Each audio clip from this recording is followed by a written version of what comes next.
우리 앞 시간에 화요일 날 사채에 대해서 이야기하고 그래서 할인에 대해서 규칙 봤죠?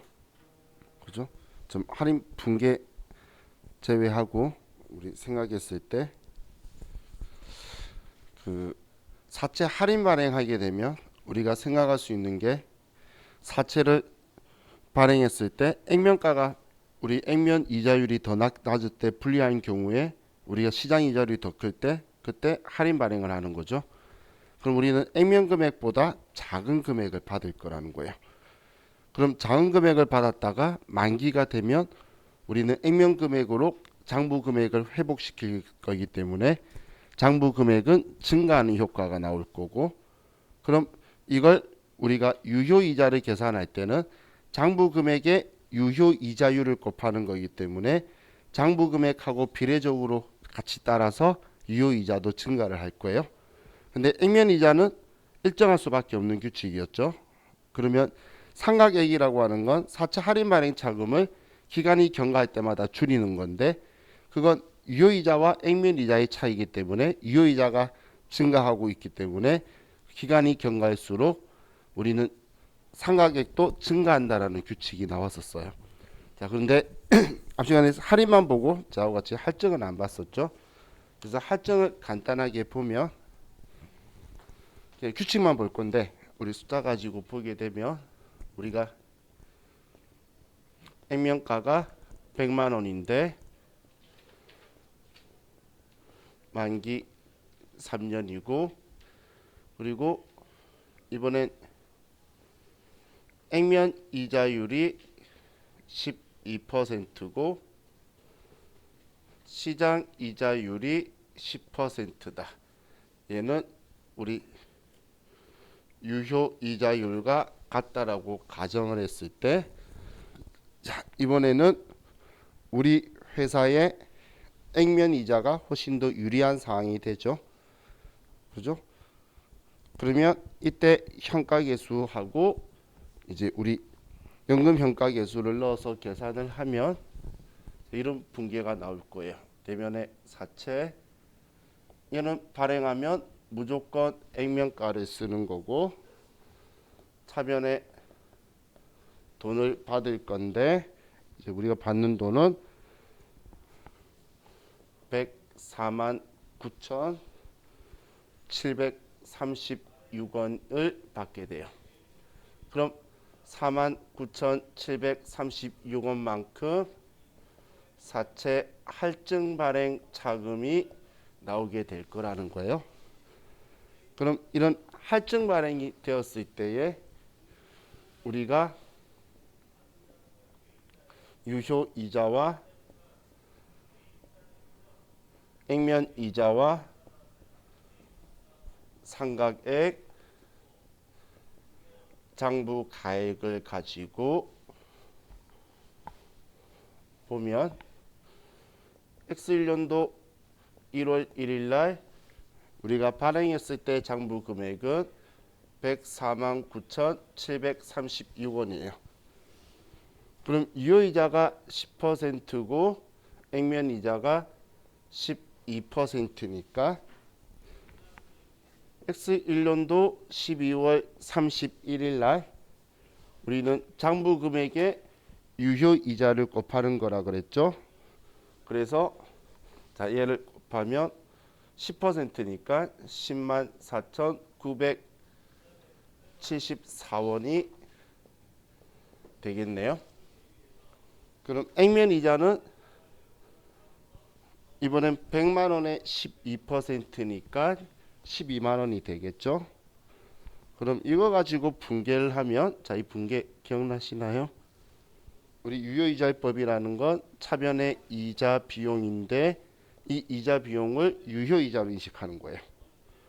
그러면 얘는 10만 4,974원이 이자 비용인데 우리가 이자로 지급하는 돈은 액면 이자를 지급한다라고 했죠. 그러면 얘는 12만 원을 줄 거라는 거예요. 그러면 차이나는 15,026원은 사채 할증 발행 차금을 대변에 있던 애를 차변으로 끌고 와서 얘가 없어질 거란 이야기예요. 할증 발행은 액면 이자가 유효 이자보다 더 큰 상황이에요. 이자율만 높은 게 아니고 이자도 당연히 높겠죠. 그래서 지금 얘가 더 큰 상황이 할증 발행인 거예요. 자, 그럼 이번엔 얘가 상각액이니까 15,026원이 상각액이 되는데, 그럼 우리 이 상각한 금액만큼 사채 할증 발행 차금은 사채의 가상 계정이죠. 그럼 사채를 더해주는 계정인데 얘가 줄었으니까 이 금액만큼 사채 장부 금액은 줄어들게 되겠죠. 그래서 장부 금액이 이때 100 이 금액으로 떨어진다는 거예요. 자, 이런 식으로 계산될 건데, 자, 그냥 마지막까지 숫자를 쭉 보면, 자, 저는 지금 규칙 보려고 하는 거니까 얘의 10% 하면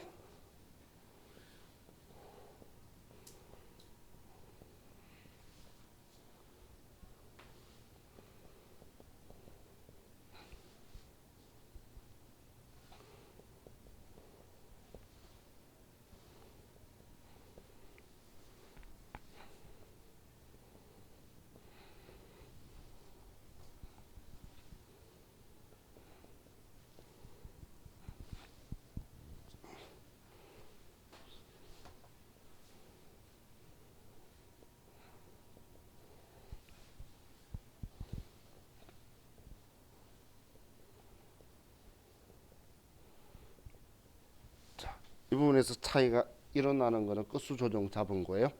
그런데 자, 이거 가지고 좀 보면, 자, 규칙 보려고 하는 거예요. 이거 열심히 안 써도 돼요. 카피 있어요. 참고 자료에 사채 테이블 보면 더 깔끔하게 쫙 정리가 되어 있게 제가 카페에 올려놨어요. 그럼 자전에 저번 시간에 말했죠. 제가 이걸 카페에 올린 이유가 대학생들이 시험 볼 때 이거 많이 필요해요.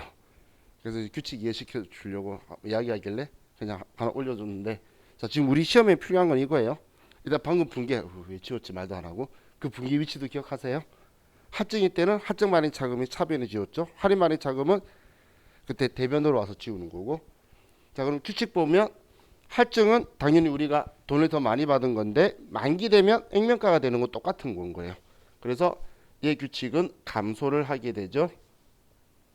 그럼 유효이자는 사채 장부 금액의 유효이자율 곱하는 거니까 당연히 비례적으로 감소할 수밖에 없는 거예요. 그럼 할인 때랑은 당연히 둘 다가 반대인 건데, 액면 이자율은 얘는 일정할 수밖에 없는 상법이 가지고 있는 규칙이 있는 거고, 그럼 이제 얘를 보는 건데, 자, 지금 상각액에 대한 질문이 종종 등장을 하는데 유효이자가 액면이자보다 작죠. 작은데 얘가 점점 더 작아지면 얘 둘의 차이는 더 많이 늘어나게 되겠죠. 그죠? 그렇기 때문에 얘도 증가하는 거예요.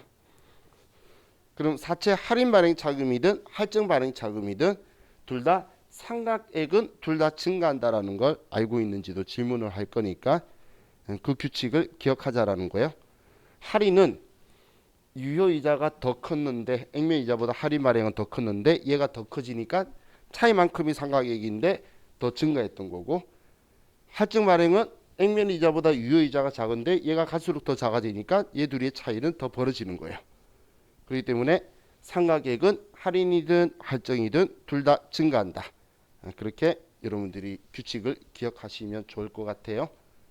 장부금액하고 유효이자는 할인은 증가하고 할증은 감소하는 거고, 얘는 일정할 수밖에 없는데 얘는 상각액은 둘 다 기간이 긴 갈수록 증가한다라는 거예요. 그렇게 기억하시면 될 것 같아요. 합전은 이것만 보면 돼요. 자, 다음 95페이지로 가서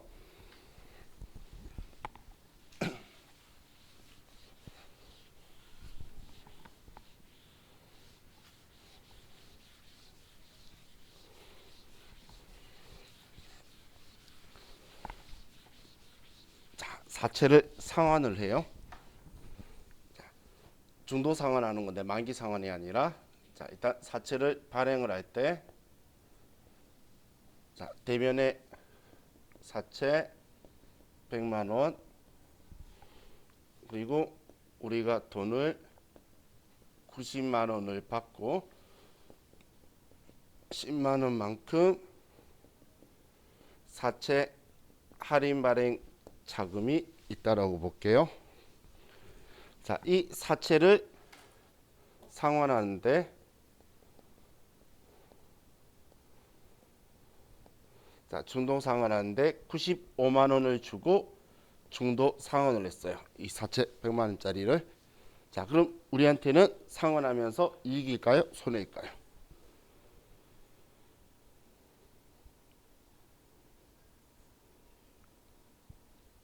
두 개 중 한 개예요. 내가 지금 물어보는 건 뭐 아니면 또. 자, 회계에서는 무조건 이익이다 손해다는 장부 금액하고 차이를 가지고 이야기하죠. 그럼 지금 상환하려고 하는 이 사채의 장부 금액이 얼마죠? 90이잖아. 90만 원 갚는데 95만 원 쓰면 주고 갚으면 손해지. 90만 원 빚 갚는데 빚 손해기 장부 금액이 90만 원인데 지금 95만 원 주고 갚겠다는 거잖아. 그럼 5만 원 손해다라고 나오는 게 자, 이런 나오면 바로 그렇게 찍으면 되고 자, 분개하면 자, 우리는 분개할 때 사채 상환하니까 당연히 사채 액면가 지워야 되겠죠. 차변에 사채 100만 원 지우고 그럼 얘만 지우면 되나? 얘도 부채 차감 계정으로 안 지우면 영원히 있을 건데 부채라서. 그래서 반대로 사채 할인 발행 자금 10만 원 얘 지우면서 나는 돈을 95만 원을 지급하는 거예요. 자, 그럼 우리는 차이 나는 이 5만 원을 사채 상환 손실이다라고 처리하면 돼요. 사채를 상환하면서 손해 봤다는 거예요. 앞에 우리 원래 항상 마음속으로 이렇게 생각해야 돼요. 우리가 상식으로 생각했을 때 이 장부 금액보다 많이 벌었네, 많이 돈 줬다, 작게 줬다 가지고 이익이다 손해다 생각했죠. 그럼 장부에 나오는 결과도 무조건 그게 나와야 되는 거예요. 회계니까 다르게 얘는 돈 더 벌었다 말한다 그런 거 없어요. 우리가 생각하는 거하고 똑같은 결론이 나와야 되는 거예요. 자, 그러면 자, 이건 전액 상환인 거고, 자, 만약에 이걸 자, 60% 상환하는데, 자, 이걸 60% 상환을 하는데 60만 원이 들어갔어요. 그냥 50만 원이 들어갔어요.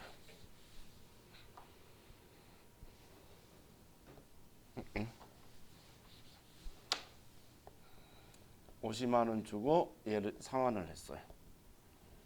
자, 그럼 얼마? 일단 이익일까요, 손해일까요?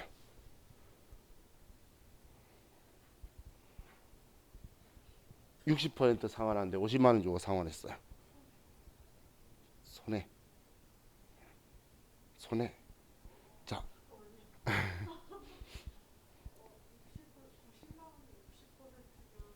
자, 곱하기 69 그럼 54. 그럼 54만 원 갚는데 얼마 줬대? 그러면 4만 원 이익이네. 그죠? 항상 원리는 그 결과가 나올 거예요. 그럼 그거가 나오기 위해서 우리 분계 실기할 때는 60% 했죠. 그럼 일단 사채 상환하니까 차변의 사채인데 액면가의 60% 60만 원을 지웠죠. 그럼 이것만 60% 하면 안 되고 사채 할인 발행 차금도 비율만큼 60%를 지불해 줘야 된다는 걸 잊지 말라는 거예요. 그럼 대변에 사채 할인 발행 자금 6만 원도 같이 나와야 되겠죠. 사실 이 원리가 간단히 생각하면 방금 54만 원 갚는다고 말했잖아요. 둘이 순액으로 하면 차변에 그래서 54만 원인 거예요. 이렇게 써줘야 54만 원이지 차변에. 근데 지금 순액으로 54만 원이 줄어드는데 나는 지금 돈을 50만 원을 주기 때문에 4만 원의 사채 상환 이익이 발생하게 되는 거예요. 자, 그래서 자, 우리 분개할 때는 사채 할인 발행 차금이나 할증 발행 차금이 있으면 일부 상환하면 상환한 비율만큼 얘네들도 그만큼 줄여줘야 된다는 걸 기억하라는 거예요. 상환하면 전액하면 전액 지우는 거고, 일부 상환하면 일부 상환하는 비율만큼 할인 발행 자금이나 할증 발행 자금도 같이 줄여줘야 된다라는 걸 잊지 마시고 같이 꼭 체크를 하세요. 자,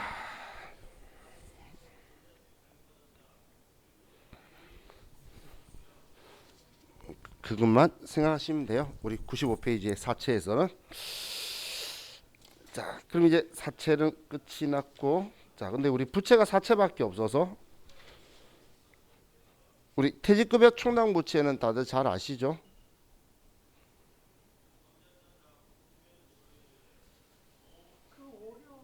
퇴직급여 충당 부채가 어렵다고? 그래요? 지금 저번 주에 개강한 회계 1급반도 지금 벌써 그거 다 뗐는데?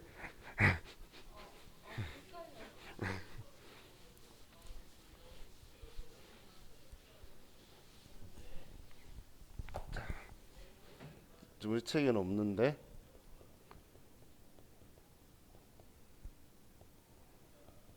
자, 퇴직급여 충당 부채를 설정하는 목적이 뭐냐면 이 설정하는 목적은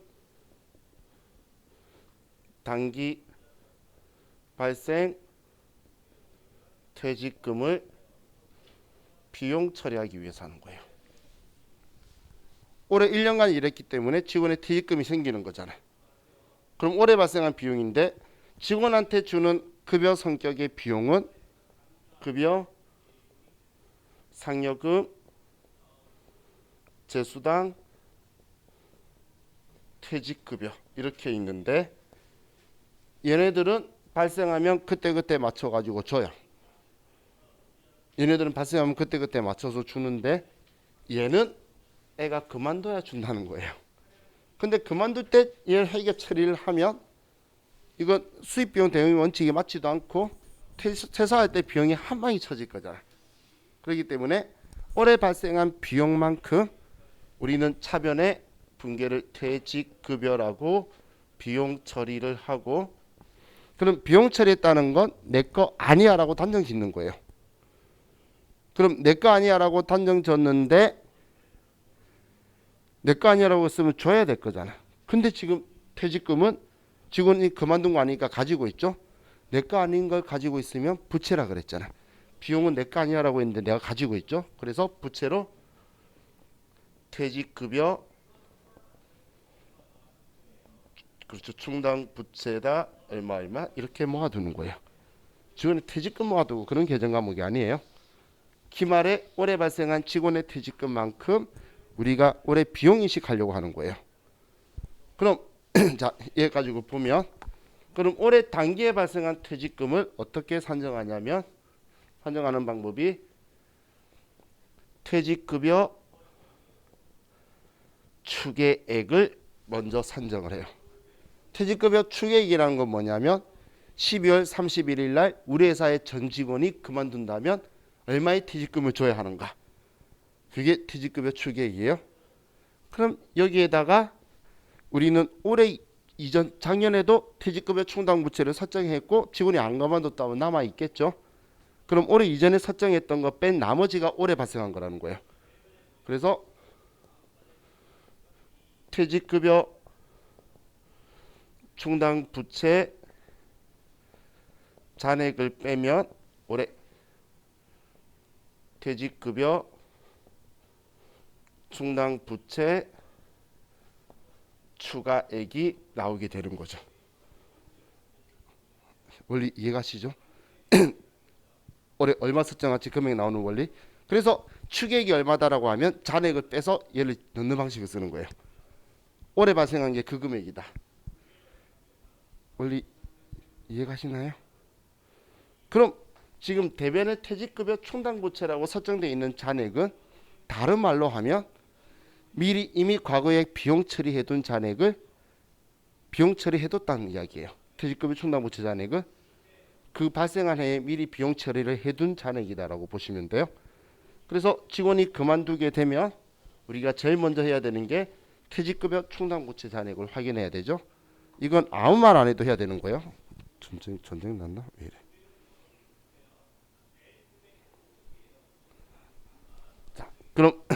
우리가 직원이 그만뒀어요. 자, 그럼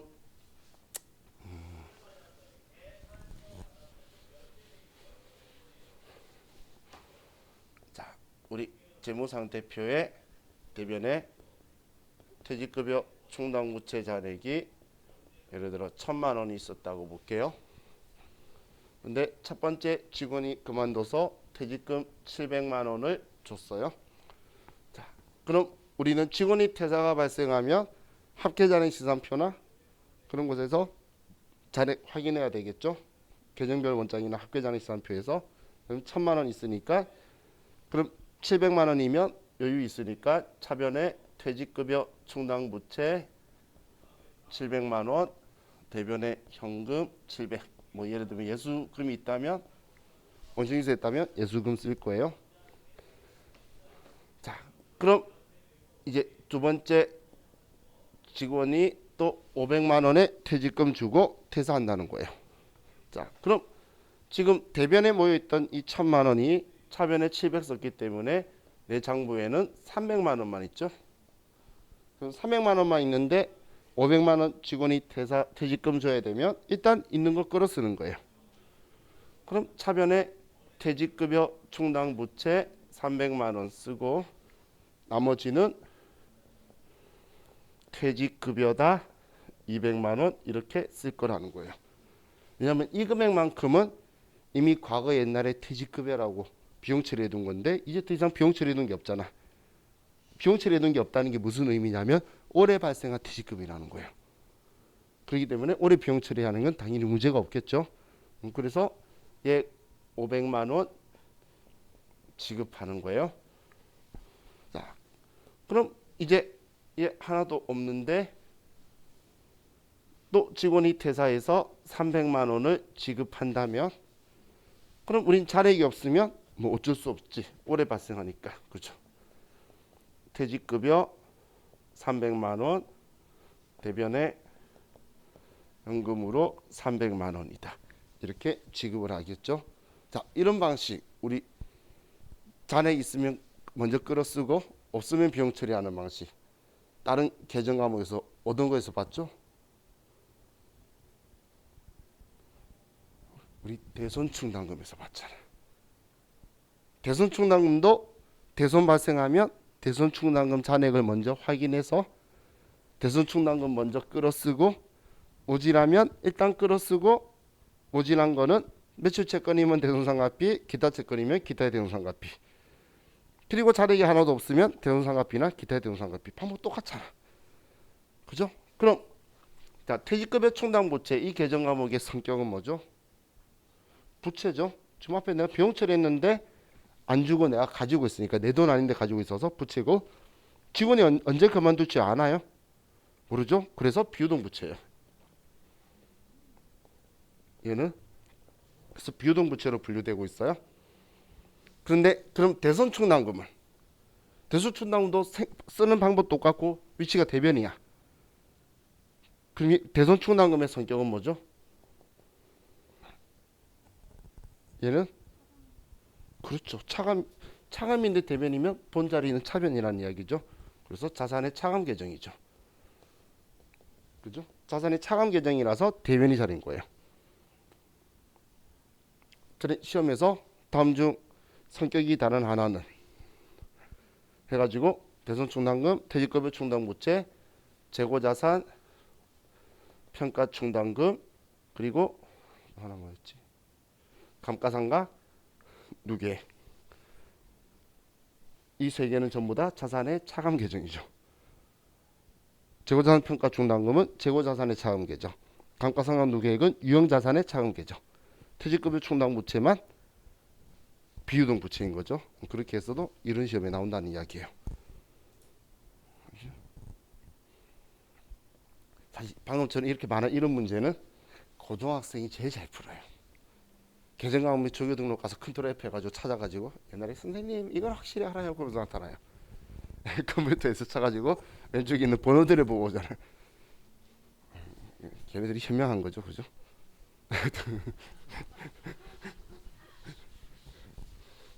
그래도 떨어져요. 이것만 맞추는 기 때문에 걔네들은.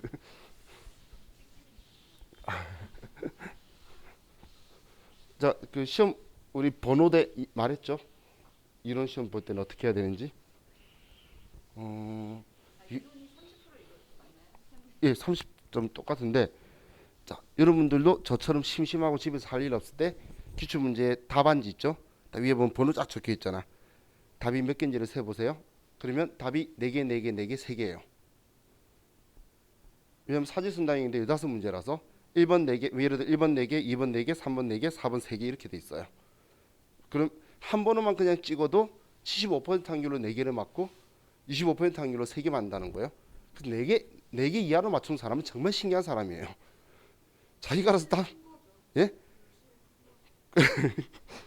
그래서 제가 늘 하는 말이, 나중에 시험 때도 말할 건데, 이런 문제 풀 때는 연습해야 되는 게, 봤는데 모르죠? 답 넘어가는 연습해야 돼요. 한 번도 그런 연습 안 한 사람은 계속 보면 알 것 같아서 또 읽어요. 절대 몰라요. 우리 시험 볼 때 얼마나 집중해. 이거밖에 안 보이죠? 그렇게 집중하고 있는데 보자마자 모른다? 모르는 거예요. 기억 안 나는 게 아니고. 그 다음부터는 내 기억을 떠올리는 게 아니고 상상력을 발휘하는 거예요. 창의력이라는 건 아는 거에서 응용하는 게 창의력인데, 아예 무에서 유를 창출하니까 상상력이잖아요. 근데 문제는 뭐냐면 들어본 글자가 있죠. 그런 사람이 함정에 빠져요. 원래 함정은 정확하게 알거나 전혀 모르는 사람은 함정에 안 빠지는데, 애매하게 아는 사람이 함정에 빠지는 거예요. 그렇기 때문에 시험 문제 어떻게 보냐면 딱 보자마자 답 보이는 거 있죠. 딱 보자마자 답 보이는 건 내가 아는 거예요. 그럼 그 네 개를 알겠어. 그럼 답이 예를 들어서 한 개는 1번, 한 개는 2번, 또 그다음 또 아는 게 한 개가 2번이고 한 개가 4번이죠. 그럼 그것만 찍고 나머지는 3번으로 싹 다 찍으면 75% 확률로 4개가 더 맞는다는 이야기예요. 그럼 8개 맞을 수 있는 걸 괜히 내가 답을 피해 다니는 거야. 열심히 쓸데없는 노력하지만 내가 아는 걸 4개만 만들면 되는데, 원가 회계만 열심히 해도 5개를 맞춰요. 원가 회계는 제가 7개 알려줄 거예요. 7가지 종류를. 거기에서 5개가 나와요. 이론 중에 노력 대비 효익이 제일 커요. 원가 회계가. 그래서 여러분들 까먹을 거니까 기출 문제 풀기 직전에 내 원가 회계하고 바로 문제 풀 거예요. 그럼 그런 거 가지고 하면 되는데, 혼자 스스로 풀어서 평소에 연습할 때도 10개 이상 맞는 사람은 스스로 풀고 애매하게 5개, 6개 맞죠? 그러면 이 방법 쓰는 게 최고예요. 왜냐면 5개, 6개 맞는 사람들이 실전에 가도 5개, 6개밖에 안 맞더라고. 그리고 자기가 아는 것만 맞췄대. 그럼 아는 것만 풀고 나머지 찍지 왜 괜히 피해 다녔어. 그죠? 그래서 이건 확률로 가는 게 좋죠. 세부사기 시험 나중에 답 수세 보면 정말 4개, 4개, 4개, 3개라는 걸 보실 거예요. 그럼 확률로 내가 운이 없었으면 방금 7개고 일반적으로 8개인 거잖아요. 그러니까 절반 맞추는 건 어렵지 않다는 이야기예요. 자, 그럼 이론 생각보다 괜찮겠죠? 자우 수업에서 이론 4개 이상은 다 맞춰요. 왜냐면 나중 보면 이론 문제를 보면 제가 지금 실기하면서 이론에 대한 글까지 같이 전부 다 떠들고 있기 때문에 다 들어본 것 같아. 그게 제일 위험한 거예요. 왜냐면 정확하게 기억이 안 나면. 저는 세무일급 시험 보는 사람이 저한테 시험 끝나고 시험 내내 내 생각이 났대요. 내가 왜 그래?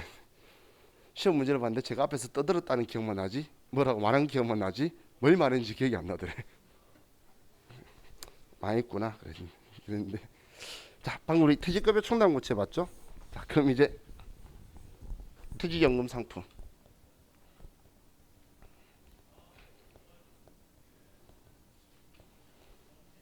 자, 퇴직연금 상품은 확정 급여형, DB형과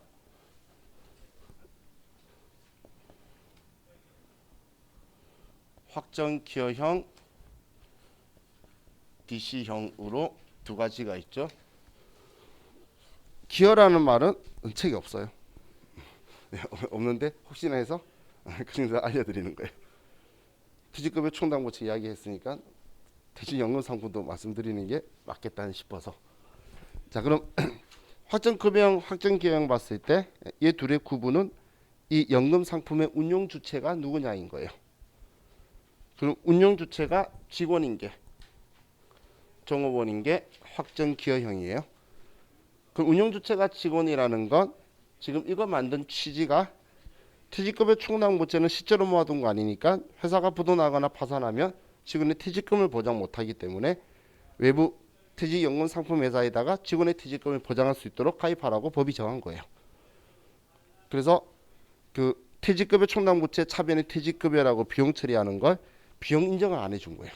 5%씩 줄어가다가 2016년도에 하나도 인정 안 해줘요. 퇴직 웬만한 직원 좀 있는 곳에 1년 발생하는 퇴직급이 1억인데 그 비용 인정 안 해주면 2,200만 원 세금이 더 나오는 거예요. 그러니까 전부 다 이 상품들에 가입을 하도록 유도를 시킨 거예요. 한 방에 한 게 아니고 5%씩 줄어왔어요. 비용 인정 안 해주는 요율을. 그래서 16년도 이후부터 이제 얘를 다 들어가 있는 건데, 확정 기여형이라는 건 우리 회사가 매년 발생하는 퇴직금만큼 납부해 주는 거예요. 그럼 우리 직원이 직접 자기가 펀드를 어디에 넣든 운용 수익이 나면 자기가 좋은 거고, 망하면 퇴직금 날리는 거고, 이건 직원이 알아서 하는 거예요. 그렇기 때문에 우리는 납부만 하고 관계를 끝내기 때문에 비용 처리를 할 거예요. 그러니까 직원 연금 상품에서 얘가 마음대로 빼갈 수 있는 건 아니고, 이 사람의 퇴직연금을 해서 넣고 그만두면 퇴직증명원을 보내주면 이제 거기에서 그 사람한테 지급해주거나, 아니면 연금회사에서 안녕하십니까 고객님 하면서 이제 예? 그건 이제 자기가 알아서 하는 거예요. 그 다음부터는 자기 돈인 거고, 그 전까지는 회사 명의가 되어 있는데 이 사람 거다라고 기속이 되어 있는 상태로 회사는 매년 납부만 해주는 거예요. 그럼 우리는 납부만 하고 관계 끝내기 때문에 비용 처리를 해서 납부할 때에 차변의 퇴직급여라는 비용 계정 과목을 처리하고 끝내버리는 거예요. 그래서 기여라는 말은 불입이란 말의 순화된 일본어예요. 기여가. 그래서 우리는 불입 납부만 하고 더 이상 관계 끝내는 거예요. 어차피 우리는 이렇게 납부하고 비용 처리하면 끝나는 거잖아요. 우리는 직원 퇴직금 발생하는 만큼 비용 처리할 거니까. 근데 국가는 원하는 게 이거였죠. 실제 어딘가 납부해서 비축되고 직원의 퇴직금 보장하라는 거예요. 그래서 자, 이 제도가 있고, 확정급여형은 운영 주체가 회사예요. 회사.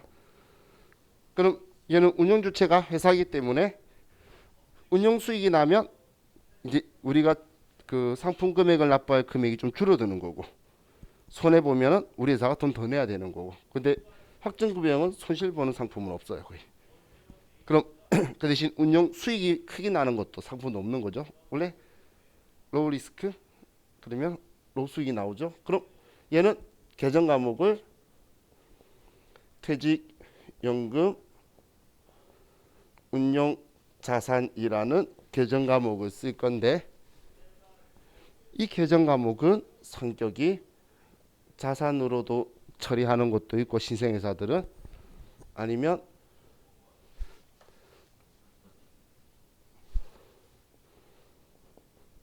부채의 차감 계정으로 다는 방식도 있고, 두 가지가 있어요.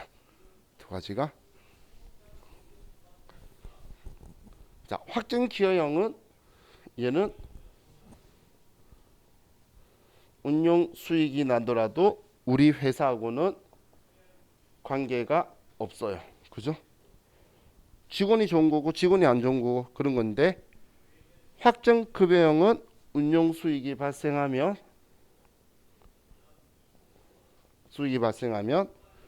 얘는 퇴직연금 운용자산은 자산이든 부채 차감 계정이든 자기 자리가 차변이죠. 그 수익 발생하는 만큼 차변의 퇴직연금 운용자산을 높여주고,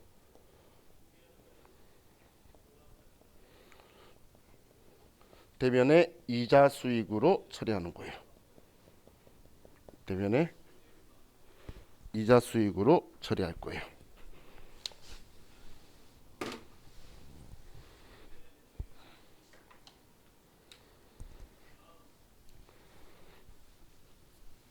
AT자격 시험은 회계에서는 이런 금융상품도 계정 과목 중요시이기 때문에 퇴직연금 운용수익이라는 영업의 수익 계정 과목 쓰는데, 세무사의 시험에서는 세법에서는 관심 없어요. 그냥 영업의 수익이면 끝이지 뭐 또 계정 과목 만들어. 이자 수익도 영업의 수익이고 걔도 영업의 수익인데. 우리 상품권 선수금 뭔지 아시나요? 우리 회사 상품권 발행하면 수익인식 시점인가요? 우리는 상품권 회수하거나 아니면 물품하고 교환하면 물품 인덱스 때가 수익인식 시점이죠. 그래서 선수금이라 처리하잖아요. 회계에서는 상품권 선수금을 써요. 세법은 귀찮아 그냥 선수금이에요. 그러니까 세법은 계정 과목에 크게 의미를 안 두고 있어요. 근데 지금 제가 세법 말하는 건 우리 세무사의 시험이 그렇게 계정 과목이 있지 안 만들어 쓴다는 이야기예요. 자, 그럼 제가 얘를 왜 왼쪽 구석에 썼냐면 이제 얘 납부하고 퇴직금 지급하는 두 가지 방식을 좀 볼게요. 자, 하나는 자, 우리가 자산을 처리하는 경우인데 자, 우리가 납부할 때에 자산 처리하는 것 차변에 퇴직연금 운용자산 얼마 현금으로 얼마 이렇게 처리를 해요. 이렇게. 그럼 직원이 퇴사를 하게 되면 퇴사하면 이제 직원 그만둬서 우리 퇴직 증명은 보내주면 그 금액만큼 해약하게 되죠. 그죠? 그래서 해약액이라고 표현하는데 그만큼 줄여야 될 거잖아요. 지금 그만뒀으니까. 그래서 퇴직연금 운용자산을 줄여주고 이제 이만큼 자산 줄어든 만큼 그렇죠. 퇴직급여라고 비용 처리하는 거예요. 비용 처리를 자, 이해 가시죠? 자, 그러면 두 번째 부채의 차감 계정으로 처리하는 경우를 볼게요. 자, 우리 퇴직급여 총당 부채를 설정한 회사, 여러분들 회사 그런 데가 많을 거예요. 그런 회사는 퇴직급여 총당 부채 설정하는 거 비용 인정 안 해든 말든 신경 안 쓰고 일단 설정해요. 차변에 퇴직급여 얼마 대변에 퇴직급여 총당 부채 얼마 올해 발생한 만큼 범수리적 판단에 의한 근로보장법에 의한 퇴직금을 그대로 설정을 해버려요. 근데 얘만 설정하는 게 아니고 얘도 설정하고 저것도 납부한다는 이야기예요. 그러면 이렇게 설정한 금액만큼 퇴직연금 상품에 돈을 납부했어요. 장부에 얘도 설정을 하고 퇴직연금 상품도 가입하는 건 아무 문제 없잖아. 그죠? 왜냐면 과거부터 해오던 사람들이 있는데 여기까지 선 자르고 이 사람 언제까지는 여기서 나가고 언제까지는 상품 그거 이거 뭐 하는 짓이야. 그래서 그냥 얘 계속 설정하는데 퇴직연금 상품도 가입한 거예요. 자, 그럼 처음에는 상품에 가입하기 전에는 비용 처리하고 돈 준 적 없으니까 부채라 그랬는데 그런데 지금 우리는 돈을 납부했죠. 연금상품회사에. 내가 돈 줘야 될 의무 없잖아. 그럼 부채가 늘어나면 안 되겠죠. 그래서 얘의 차감 계정으로 퇴직연금 운용자산을 저기 퇴직급여 충당 부채의 차감 계정으로 달아버리는 거예요. 그럼 우리 회사의 부채는 증가 안 할 거냐. 퇴직급여 충당 부채는 설정해서 올리고 있는데 부채가 실질적으로 늘어나진 않잖아. 왜냐하면 연금상품에 납부했으니까 차감 계정 달아버리니까 같은 금액이 줄어드니까 재무상태표상 부채는 증가 안 하죠. 이렇게 쓰고 있다는 거예요. 이게 우리 회사도 지금 쓰고 있는 2015년 이전에도 살아있었던 회사에 다니시면 이렇게 하고 있을 거예요. 다. 이전 거랑 계속 영속성 있게 하기 위해서. 그럼 이걸 직원이 퇴사를 하죠. 퇴사를 하면 당연히 얘 해약해야 되겠죠. 대변에 퇴직연금 운용자산을 지워줄 거고 그리고 차변에 퇴직급여 처리할 필요 있나요? 이건 똑같아요. 퇴직급여 총당부채 쓰고 있는 회사니까 미리 비용 처리했잖아요. 그래서 퇴직급여 충당부채 잔액 한도에서 얘 끌어 쓰는 거예요. 그럼 비용 처리하는 타이밍의 차이죠. 그죠? 자, 여러분이 나중에 세무조급 가면 왜 회사들이 이렇게 처리한 줄 알 거예요. 회계 처리는 조금 꼬여 보이지만 나중에 세무조정하는 데 되고 훨씬 편해요. 이렇게 한번 처리해두면 그리고 원리도 편하잖아. 퇴직급여 총당부채 있는 만큼 그만두는 만큼 끌어쓰고 모자라면 퇴직급여 그리고 퇴직연금 운용자산 해약한 금액만큼 쓰고 그 모자란 건 돈 더 주면 되고 그렇게 처리하기 때문에 얘는 별로 안 어려워요. 그죠? 그래서 자 지금 제가 이야기하는 이유가 정말 아이러니하게도 회계 1급에 이 문제가 나왔어요. 이야, 세무 1급이 아니고 회계 1급에 이 문제가 이 앞에 편인가? 나왔어요. 회계 1급 기출문제. 그래서 나도 보고 아니 세무 1급에도 안 나오고 이게 회계 1급에 왜 튀어나왔지? 이 생각했는데 근데 회계 1급에서 거의 다 틀려졌기 때문에 세무 1급으로 한번 진출해서 거꾸로 올라올 수도 있어요. 그래서 같이 기억하자고 이야기한 거예요. 근데 그것 때문에 이렇게 하는 거예요. 직원이 그만뒀죠. 확정급여형 상품에 가입했다 했죠. 그러면 퇴직급여 총당부채 잔액이 있다면 이렇게 설정하는 것이고 없으면 이렇게 하는 것이에요. 그러면 퇴직급여 총당부채 잔액이 있다는 거는 미리 퇴직급여 처리한 게 있으니까 얘를 끌어 쓰는 거고 설정한 적이 없으면 지금 비용 처리한 적이 없으니까 지금 비용 처리하는 거예요. 해약하는 만큼 대면에 치우는 건 똑같은 거잖아. 그렇게 원리를 생각하면 어려울 거 없죠. 그래서 이렇게 여러분들이 생각을 하셔야 되는 거예요. 자, 이게 우리 확정 퇴직연금 상품의 이야기고 다음 81페이지에 자본 있는데 자본 가봅시다.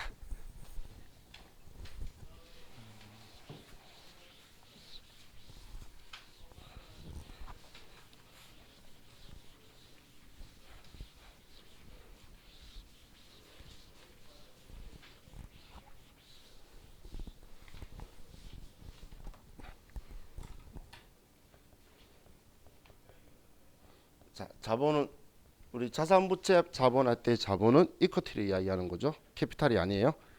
그럼 이 자본에 우리가 캐피탈이라고 말하는 게 납입 자본이죠. 납입 자본은 자본 간의 거래에서 형성된 자본인데 이 납입 자본에는 분류가 자본금, 자본잉여금 그리고 자본 조정이 있어요. 자, 그리고 손익자본, 캐피탈, 인컴 여기에는 기타 포괄, 손익누계액 그리고 이익잉여금이 있죠. 자본 5개 분류인데 제가 앞에 3법상의 분류를 하나 더 붙인 거예요. 왜냐하면 우리의 자본은 투자 받으면서 일어나는 거래로 인한 거다라고 보시면 돼요. 얘는 우리가 사업 행위를 하면서 일어난 우리 자본이다라고 생각하시면 돼요. 그럼 이제 얘 둘의 차이에서 자 계정 과목들을 보면 자 자본금에는 계정 과목이 보통주 자본금과 우선주 자본금 이렇게 두 가지로 분류를 나누고 있죠. 계정 과목이에요. 이게 보통주 자본금, 우선주 자본금. 자, 계정 과목인데 우리 세무사의 시험하고 AT 시험 딱 이 두 시험 쓰는 프로그램에만 보통주 자본금에 보통주를 생략해서 우리가 자본금이라고 분개 쓰는 애가 보통주 자본금이에요. 그런데 전산회계 운용사라든지 ERP정보관리사라든지 거기에서는 보통주 자본금이라는 계정 과목을 쓸 거예요. 똑같아요. 번호 331번 똑같은 건데 우리 세무사 시험하고는 얘 생략해서 쓴 거니까 분류의 자본금이 아니고 계정 과목의 자본금인데 우리가 일상생활의 주식이라 말하는 건 보통주 자본금이에요. 우리 청구권도 있고 의결권도 있고 다 있는 거. 우선주 자본금은 청구권만 있지 의결권이 없는 그런 주식을 우선주 자본금이라고 해요. 우리 주식하시는 분들 싼 주식 있는 그게 이거죠. 샀다가 나중에 울죠. 한 2년간 못 팔고. 왜냐면 얘네들이 배당 안 하기로 결의해버리거든. 똥값 될 때까지. 그리고 사서 소가해버리거든. 그래서 개미 투자자는 이거 사면 잘못했다가는 진상 당해요. 자, 그럼 자 우리 증자라는 말이 있죠. 자, 증자라는 말은 뭐의 줄임말이죠? 그렇죠. 우리 요즘 그 줄임말 좋아하잖아. 얘는 자본금을 증가시키다라는 말의 줄임말이죠. 그죠? 증자는 자 그럼 자본금을 증가시키려면 뭐 해야 되죠? 그렇죠. 주식을 발행하다. 자, 그럼 자, 이 자본금은 예를 들어 그런데 우리가 발행하고 하는 건 지금 이것만 가지고 쓰기 때문에 자 그럼 어떻게든 자본이죠. 자본의 자리는 대변. 그럼 자본금은 잘 있는 대변인데 얘를 증가시킬 거니까 주식을 발행하다 증자를 행하다라고 나오면 대변에 자본금이라고 쓰는 거예요. 그리고 우리는 증자와 감자를 전부 다 할 건데 금액으로서 통지하고 외부 용자한테 정보를 주기 위해서 이 자본금이라는 계정 과목은 무조건 주식수 곱하기 액면가를 써요. 왜냐면 주식은 액면가가 최소 100원짜리로 쪼개져 있기 때문에 수많은 우리 액면가를 곱하게 될 거예요. 주식수 곱하기 액면가. 앞에는 무조건. 우리 무조건이란 말 제가 우리 이 앞 시간에 한번 썼는데 뭐 했었죠? 그러니까 액면 뭐 아니 무조건 그게 사채 발행할 때 있잖아요. 사채 발행하면 대변에 사채 계정 과목에 무조건 액면가 쓰라 그랬죠. 자, 우리가 액면가를 쓰는 계정 과목은 사채와 자본금밖에 없어요. 이 두 계정 과목을 제외하고는 액면가 쓰는 계정 과목은 없어요. 다른 계정 과목에 액면가 쓰면 다 틀린 거예요. 거꾸로 말할게요. 사채와 자본금에 액면가 안 쓰면 걔 둘이 틀린 거예요. 이 두 계정 과목, 이 계정 과목인 거예요. 상황 아니야 이건. 그 계정 과목에만 쓰는 거예요. 상황을 가지고 보는 게 아니고 이 계정 과목이 액면가로 통제하는 계정 과목이에요. 금액으로서 주식 수를 통제하려 그러면 일정한 금액이 있어야 되는데 그게 액면가라는 거예요. 그래서 여기는 무조건 주식수 곱하기 액면가인 거예요. 자, 그럼 우리가 예를 들어서 1000주를 발행을 하고 액면가가 1000원이라면 우리는 자본금이 100만 원이 되는 거예요. 그죠? 자, 그럼 이런 상황에서 내가 만약에 시장에 형성된 가격이 그대로 1000원이라면 발행가가 1000원이라서 나는 현금으로 100만 원 받게 되고 이걸 액면 발행이다라고 표현하는 거죠. 근데 만약에 주식 발행 비용이 10만 원 들어가면 주식 할인 발행 자금이 되고 주식 발행 비용은 얘도 주식 발행하면서 손해 본 돈인 거예요. 자, 그럼 이제 지금 얘 증자인데 돈 받았죠. 공짜로 증자한 게 아니죠. 증자 자본금 증가시킨 거 아니죠. 뭔가 돈 받은 걸 얘를 유상증자라고 하는 거예요. 뭔가 주식을 발행하면서 자본금 증가시키면서 재산적 가치가 있는 뭔가를 받는 걸 유상증자라고 하는 거예요. 나중에 돈 안 받는 거 볼 거거든. 그래서 재산적 가치가 있는 걸 받는 게 유상증자. 재산적 가치가 있는 걸 안 받고 주식 발행해주면 무상증자인 거예요. 자, 그럼 우리 저 분류 중에서 자본잉여금 있죠. 잉여금 의미는 남아도는 돈. 그럼 자본 간의 거래에서 남아도는 돈. 한마디로 얘는 자본 간의 거래에서 이익 본 거를 자본잉여금으로 분류하는 거고, 자본 조정은 자본 간의 거래에서 자본금과 이익잉여금으로 분류할 수 없는 모든 걸 다 넣어두고 5년간 균등상각법으로 상각에서 없애버릴 것들이에요. 얘는 자, 그럼 얘는 얘 반대말이 아니에요. 자본 간 거래에서 자본금과 자본잉여금으로 분류 못하는 애들을 다 모아두는 것이에요. 그래서 자본 간의 거래에서 이익 본 거 아닌 손해 본 것도 들어가 있고 나머지 잡다한 거 다 들어가 있어요. 잡다한 거 이름이 조정인 이유가 얘 5년 동안 균등상각해서 없애버릴 거예요. 자본잉여금은 놔둬도 돼. 근데 자본 조정은 없애버릴 거란 이야기예요. 자, 그럼 자본잉여금은 자본 간의 거래에서 이익 본 거다. 자, 그럼 우리 보면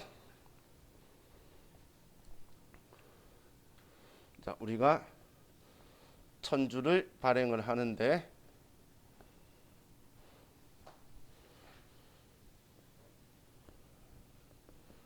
액면가가 1000원이고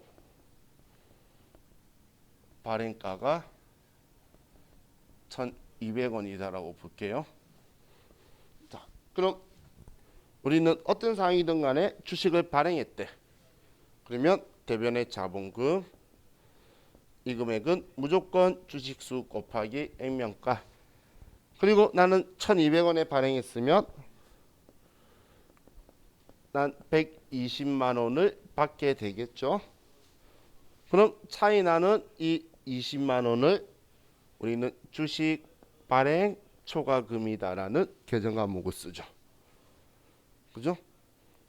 그럼 지금 이 거래가 자본 거래잖아. 손익거래 사업하는 거래가 아니죠. 투자 받는 거잖아. 어떻게 보면. 그렇기 때문에 자본 간의 거래에서 이익 받기 때문에 자본잉여금 계정 과목의 첫 번째 주식 발행 초과금이 자본잉여금 계정 과목인 거고, 자 그럼 똑같이 1000주를 발행을 하는데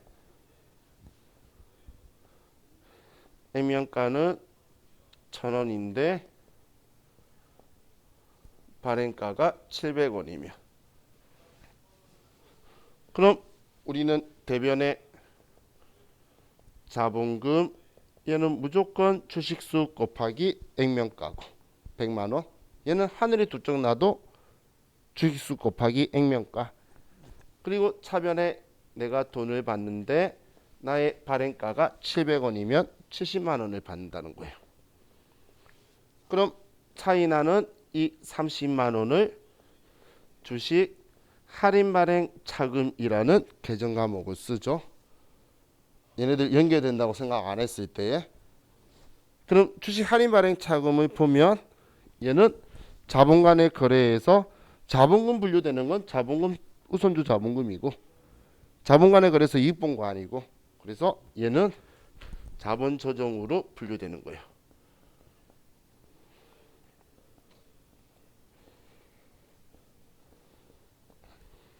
자, 그리고 자본의 자리는 차변 대변 어디죠? 대변이잖아요. 근데 얘는 지금 어디 생겼어?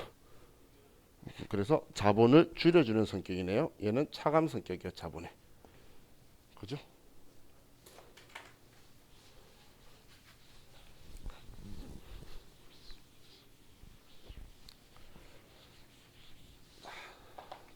이번엔 감자. 자, 감자는 뭐의 줄임말이죠?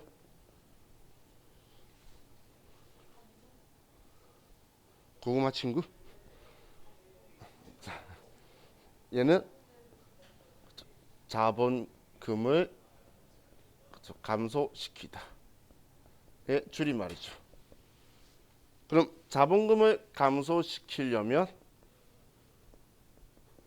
주식을 소각해야 되죠. 그죠?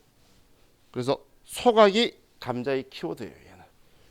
얘는 주식 발행한다라면 증자를 여러분들 했었고, 소각하다라고, 소각은 완전히 없애버리다는 뜻이에요. 태우다 뜻이 아니고, 뭐 어떻게든 없애는 건 똑같은 거죠. 그래서 소각하다라는 건 감자의, 그럼 자본금을 감소시키면, 자 얘는 자 액면가가, 자 예를 들어서 1000주를 소각을 할 건데 액면가가 1000원이에요. 시가가 800원이에요. 자 그럼 나는 자본금을 감소시킨다, 소각하다 나오면 이것저것 별것 없어요. 차변에 자본금. 이 자본금 계정 과목은 무조건 주식수 곱하기 액면가. 근데 나는 지금 시장이 형성된 가격에 사와서 없앨 거잖아. 그럼 800원에 1000주니까 80만 원만 좋겠네요. 그럼 차이 나는 이 20만 원을 우리는 감자 차익이라는 계정 과목을 쓰죠. 감자 차익. 그럼 감자 차익은 자본 간의 거래에서 이익 본 거죠. 그래서 얘는 자본잉여금으로 분류되는 거예요. 얘는 자본잉여금으로 분류가 돼요.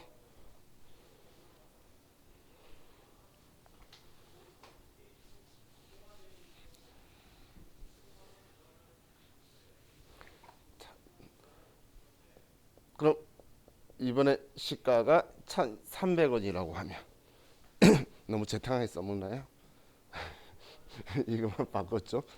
어차피 계속 난 1000주에 액면가 1000원짜리를 할 거예요. 계속. 자, 그럼 얼마에 사와서 소각하든 간에 소각했다면 차변의 자본금, 얘는 무조건 주식수 곱하기 액면가. 그런데 나는 돈을 130만 원을 줬으면 차이 나는 이 30만 원은 감자차손이라고 할 거예요. 자, 그럼 이 감자차손은 자본 간의 거래에서 자본금 분류되는 거 아니고 이익 본 거 아니고, 그러면 자본 조정으로 분류가 되는 거고, 얘도 자본인데 차변에 생겼네. 그래서 얘도 차감 계정의 성격이네. 맞네. 정신줄을 놨나 봐요. 자,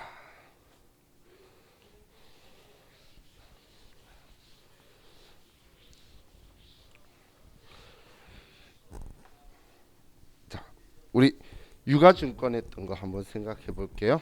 유가증권. 단기 보유 목적, 시세 차익 목적, 시장성 있는 주식을 샀다면 계정강 뭐라고 하죠? 단기 매매 증권.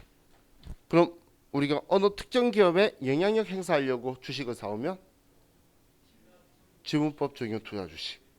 그럼 우린 장기 투자 목적, 뭐 왜 샀는지 모르겠어. 그렇게 주식 샀다면 그게 왜 만기까지 보유해야지 만기 보여줄 거지. 매도가는 증권이죠. 그죠? 자, 그러면 우리가 유가증권 샀는데 우리 회사 주식이라면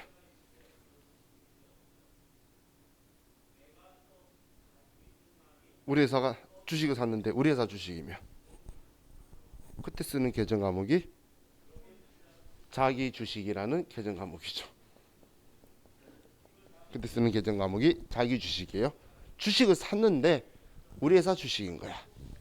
그때 자기 주식이라는 계정 과목을 써요. 자, 제가 이것 좀 지우고 이따 쓸게요. 얘네들 줄 자리가 없으니까.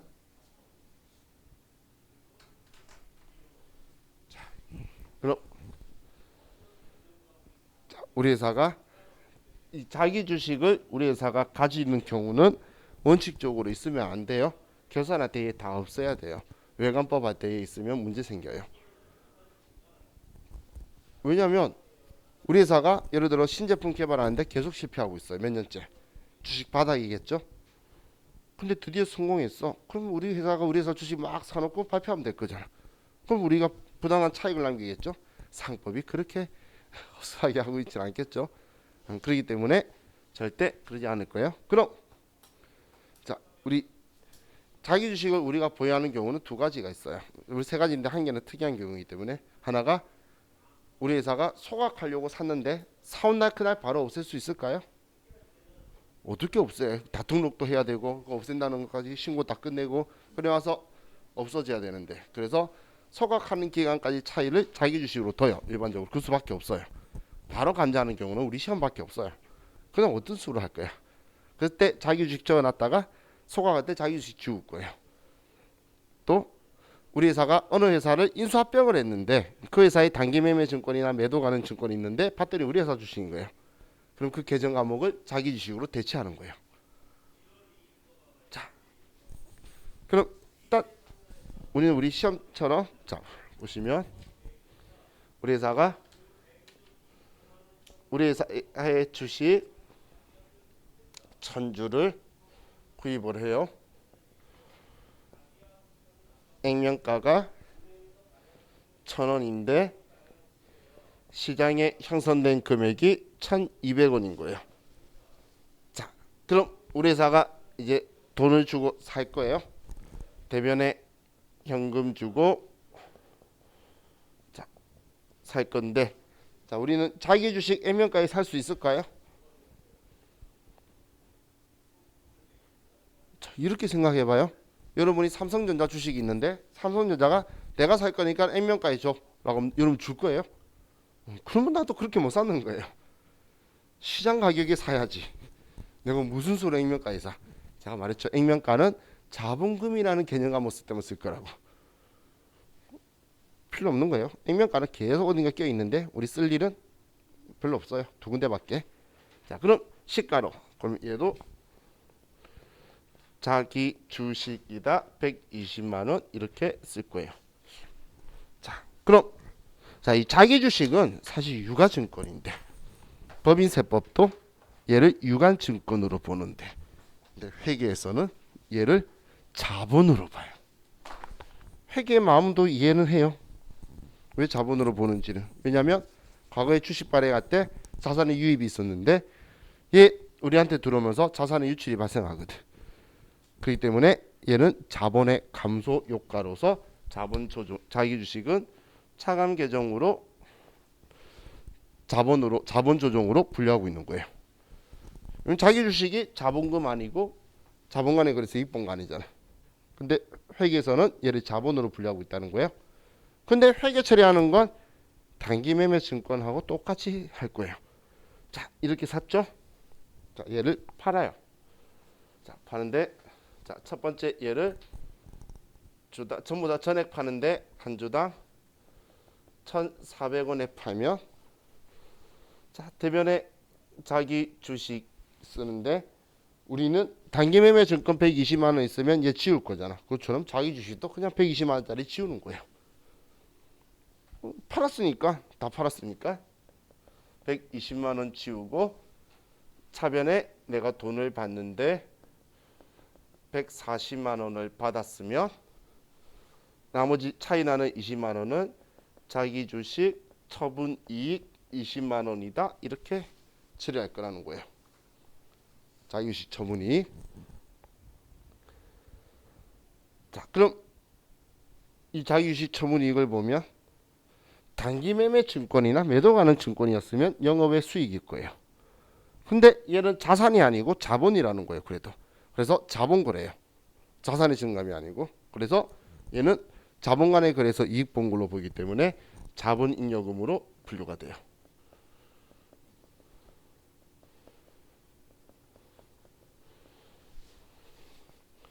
자, 그럼 두 번째는 우리가 한 주당 예를 들어 900원에 판다면 이 1000주를 900원에 판다라고 보면 어떻게든 대변에 자기 주식 120만 원 지우는 건 똑같고 차변에 돈을 받는데 90만 원을 받는다면 우리는 차이 나는 이 30만 원을 자기 주식 처분 손실이다라고 처리를 할 거예요.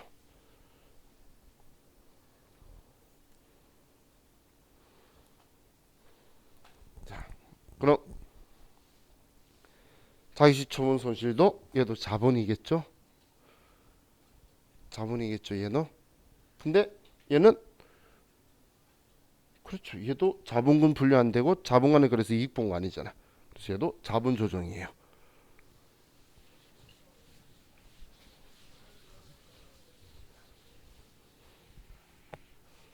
근데 방금 얘 차변 대변 중에 어디에 생겼죠? 차변이 생겼죠. 그래서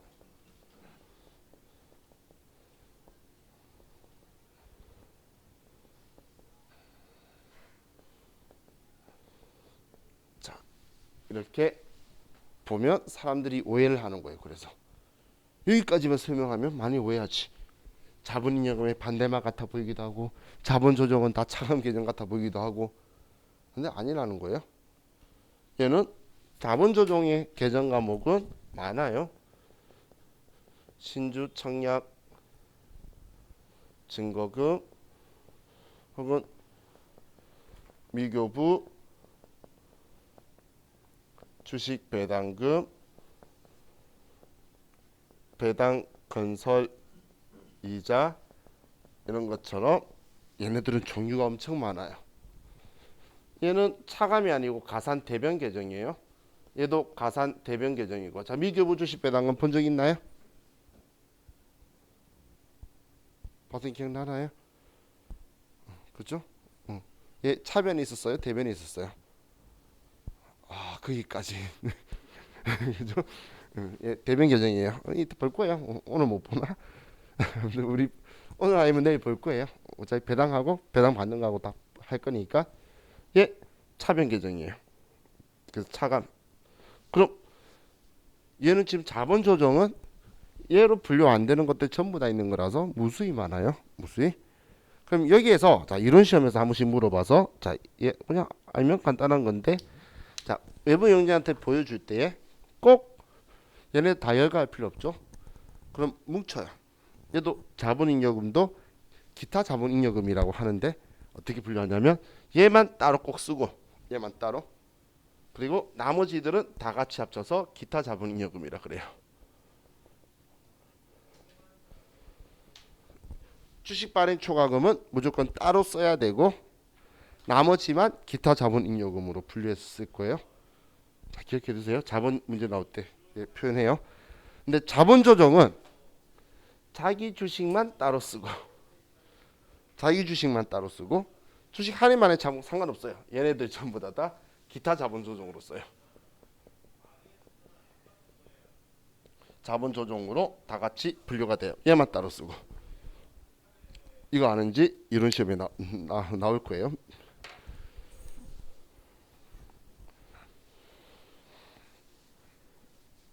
자,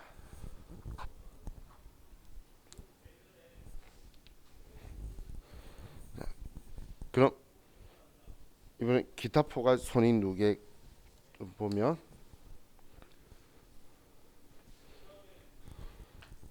이 치워도 되겠죠?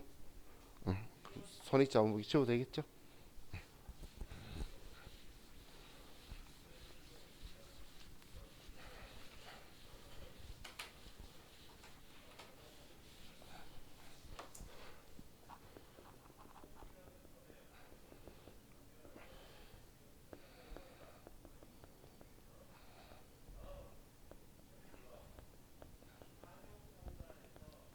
자, 기타 포괄 손익 누계액은 손익인데 포괄 손익이라는 거예요. 그래서 얘는 미실현 보유 손익을 가지고 있는데 이 미실현 보유 손익은 평가나 환산한 거예요. 평가나 환산. 그럼 평가나 환산한 계정 과목들이 자, 우리 제일 좋아하는 제일 잘 알아야 되는 매도 가능 증권 평가 손익 또 우리 기타 포괄 손익 누계 저와 같이 본 적 있는 계정 과목이 있는데 뭐가 있을까요?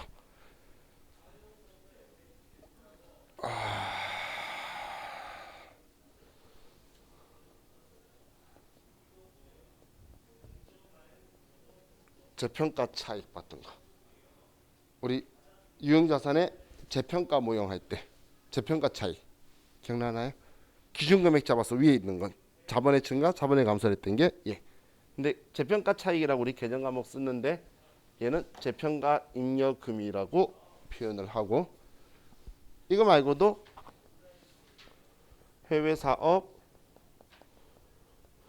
환산 손익이라든지 아니면 파생 상품 위험 회피 우리 평가 손익이라든지 그런 것들이 있어요. 이런 것처럼 우리 얘는 평가나 환산이 들어간 계정 과목 자본 이야기하면서 평가나 환산이 들어간 계정 과목은 기타 포괄 손익 누계액이에요. 자, 방금 제가 적었던 거 혹시 적어두신 분들 보시면 자본잉여금 있죠? 자본잉여금 적은 계정 과목 제가 적어놓은 계정 과목 앞글자 따면 주감자죠. 주식 발행 초과금 감자 차익 자기주식 처분이 주감자 이익 본고는 자본잉여금이다. 그리고 자본에서 평가 환산 이야기하면 기타 포괄 손익 누계액이다. 그것만 기억해도 다음 중 자본의 분류 중 틀린 하나는 하면 무조건 찾을 수 있어요. 이론 시험에서. 그래서 주감자 이익 본고는 자본잉여금이다라고 기억하시고 보셔도 돼요. 그럼 문제 봤는데 주감자 이익 본게 3개 있으면 1개가 왕따고 1개 있으면 걔만 왕따인 거예요. 앞글자가. 자, 그럼 이제 이익잉여금을 보면 자, 이익잉여금 분류에는 법정 적립금이 있고 기타 법정 적립금이 있고 그리고 임의 적립금이 있고 그리고 미처분 이익잉여금이 있어요. 얘도 다 분류예요. 소분류. 그럼 이 분류에서 법정적립금 개정 과목은 이익준비금. 이익준비금은 상법이 정한 법정적립금으로서 자본금의 2분의 1에 도달할 때까지 최소 금전 배당의 10%를 적립하라고 하는데, 그런 거 신경 쓸 필요 없이 얘는 이렇게 생각하세요. 현금 배당 10%. 지금까지 이상 한 적도 없고 더 많이 한 적도 없고 금전 배당이 현금 배당밖에 없는 거고 자본금의 2분의 1에 도달할 일은 없어요. 자, 그럼 기타 법정 적립금은 조세특례 제한법이나 이런 것들 있죠. 그런 거 우리 시험에 나올 확률이 있을까요? 그래서 얘는 신경 안 써도 돼요. 임의적립금은 시험에서 무조건 말해줄 거예요. 자, 예를 들면 우리 공장 건물 짓도록 사업 확장하기 위해서 돈 모아둡시다. 사업 확장 적립금.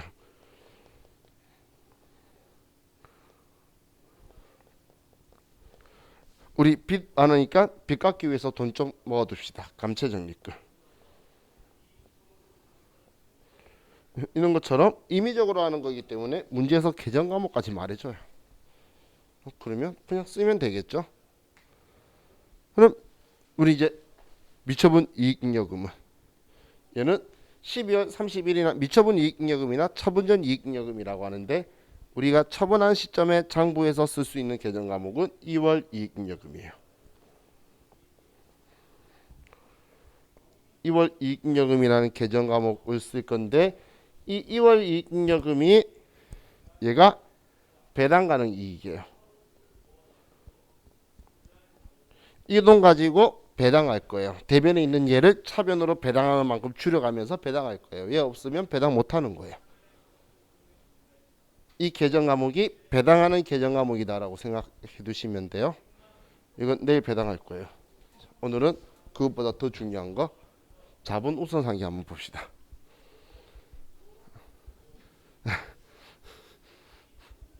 아니, 실기한테 중요하다는 것이 다 아시는 거예요. 보면 왜 우선상계 하는지를 생각 안 했을 수는 있지만 해야 된다는 거 들어본 적은 있을 거예요. 근데 자본 우선상계라는 표현 쓴 사람이 나예요. 그래서 아마 다른 분은 다른 표현을 썼을 건데, 자, 이거 하나만 보면 나머지는 다 이해할 거예요. 자, 보세요. 우리 회사가 주식이 액면가가 1,000원짜리인 우리 회사의 주식이 있는데, 자, 1차 증자를 해요. 1,000주를. 발행가가 1,200원에 증자를 해요. 자, 그럼 우린 증자를 하면 무조건 대변의 자본금. 그럼 얘는 무조건 주식수 곱하기 액면가. 그렇죠. 100만 원. 차변에 돈 받았어요. 현금으로 발행가 받게 되겠죠. 120만 원. 그럼 대변의 주식 발행 초과금 20만 원이다. 이렇게 될 거예요. 자, 다음 두 번째. 자, 계속 연결되는 증자예요. 2차 증자를 해요. 1,000주를. 자, 이걸 발행하는데 한 주당 900원에 발행을 했어요. 자, 그럼 대변의 자본금 100만 원, 차변에 내가 돈을 90만 원 받는데, 자, 얘 개정 과목 뭐죠?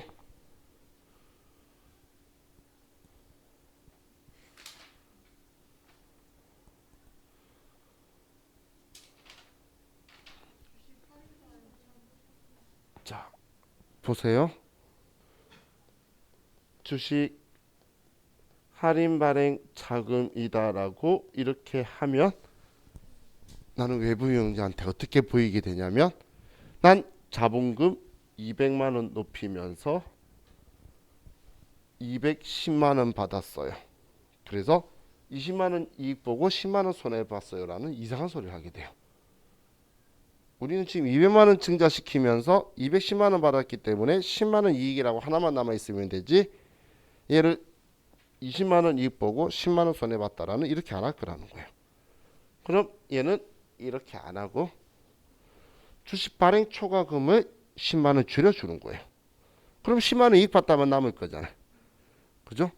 그래서 얘를 주식 발행 초과금 10만 원이다 이렇게 쓸 거라는 거예요. 이 말 이해가나요? 지금 얘 쓴 거는 얘 20만 원 중에 10만 원을 줄여준 거예요. 10만 원을. 그럼 주식 발행 초과금 10만 원만 남을 거잖아. 그럼 외부 이용자가 자본금 100만 원에 주식 발행 초과금 10만 원 보면 210만 원 받았구나. 끝날 건데 이익 얼마 받고 손해 얼마 받고 얘네들은 자본이기 때문에 내가 지워주기 전까지 지워지지도 않고 평생 누적되고 있으면 말이 안 되겠죠. 그렇기 때문에 얘는 우선 상계하는 거예요. 자, 그럼 3차 증자를 해요. 자, 이번에도 1000주를 발행을 하는데 발행가가 한 주당 700원이라고 볼게요. 700원. 자, 그럼 대변의 자본금 100만 원. 차변에 내가 돈 받는데 현금으로 70만 원 받았어요. 자, 그럼 차변에 뭐 써야 될까? 연결된 거야, 쭉. 그렇죠. 주식 발행 초과금 10만 원 있는 거 먼저 우선 상계하고 손해 보면 이익 본 게 있는지를 봐서 먼저 우선 상계하고 그래도 이제 손해 봤네. 그럼 20만 원만큼은 그렇죠. 주식 할인 발행 차금이다라고 쓸 거라는 거예요.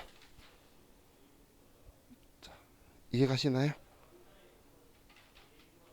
그럼 만약에 이익 봤다면 손해 본 게 있는지 먼저 보고 손해 보면 이익 본 게 있는지를 먼저 보는 거예요. 이게 자본의 우선 상계예요. 이해가시죠? 왜 하는지 취지 이해가시죠? 그죠? 그럼 얘는 이것만이 아니고 감자 차익 감자 차손도 똑같아요. 감자 차익 감자 차손 똑같이 갈 거예요. 그건 말 안 해도 알 수 있겠죠?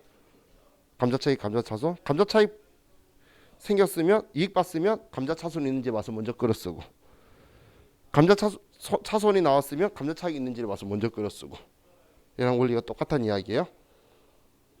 자, 그럼 자기 주식 가지고 좀 볼게요. 자기 주식. 자, 자기 주식은 취지가 조금 틀린데 그래도 방식은 똑같아요.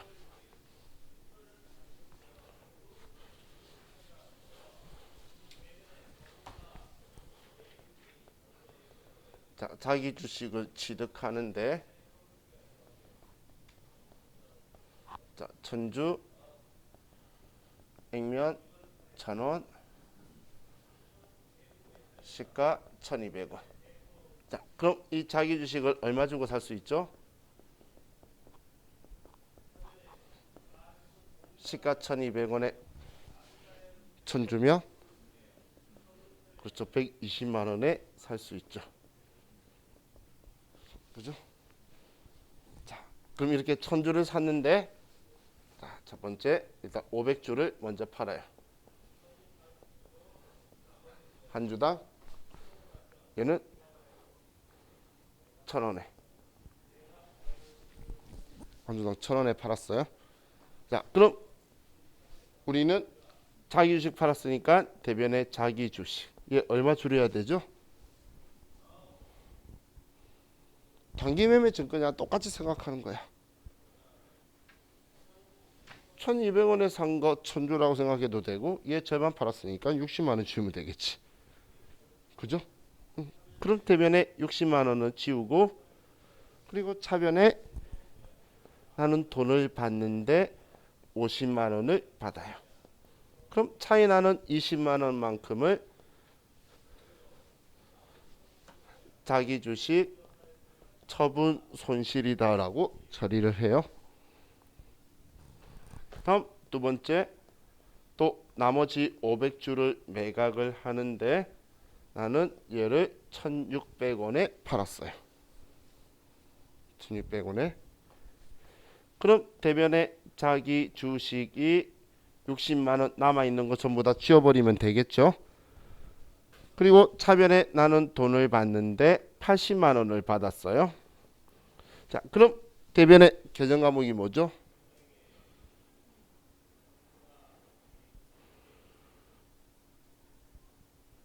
자, 우리 이 생각해 볼게요. 자기 주식 얼마에 샀어? 1,000주를 120에 샀죠? 얘 1,000주를 다 팔고 얼마 받았어요? 130 받았잖아. 그럼 10만 원 이익이라고 나와야지. 그죠? 20만 원 이익이고 10만 원 손해다는 뭐 바보 같은 이야기야. 친구가 너 주식 사는데 어떻게 됐어? 그러면 나 붙여서 20만 원 이익 보고 10만 원 손해 봤어. 친구가 나 바본 줄 알 거예요. 그죠? 그럼 10만 원 이익이라고만 나오면 될 거잖아. 그래서 얘도 20만 원 이익이 되면 자기 주식 처분 손실 있는지 봐서 자기 주식 처분 손실이 10만 원 있으면 10만 원 지우고 나머지 10만 원은 자기 주식 처분 이익이다라고 돼야 된다는 거예요. 그럼 얘는 지금 지워서 없어진 거고 2만 10만 원 있으면 방금 말했던 10만 원 이익이에요라고 딱 끝나게 되죠. 그죠? 이거 지금 이유가 다르다는 거지 우선상이 똑같잖아. 주식 발행 초과금, 주식 할인 발행 차금, 감자 차익, 감자 차손, 자기 주식 처분 이익, 자기 주식 처분 손실, 그리고 매도 가는 증권 평가이익, 매도 가는 증권 평가 손실도 평가할 때 우선상계해야 되죠. 한마디로 자본 거래는 전부 다 거래가 생기면 반대되는 계정이 있는지 보는 거예요. 이걸 장부에서 줘야 할 때는 자본금 계정 과목 아래쪽을 보면 돼요. 왜냐면 계정 과목 한 번도 쓴 적이 없으면 없으니까 찾아 헤매다가 시간 보내니까 그냥 딱 거기만 보는 게 훨씬 더 유리하겠죠. 그죠? 자, 이게 자기 주식이고, 자, 매도 가는 증권은 이야기 안 해도 알겠죠? 평가이익, 평가손실은 계속 서로 상계하는 거라는 거. 그래서 자본 우선 상계가 4개가 있는 거예요. 4개. 4개. 내일은 좌우와 같이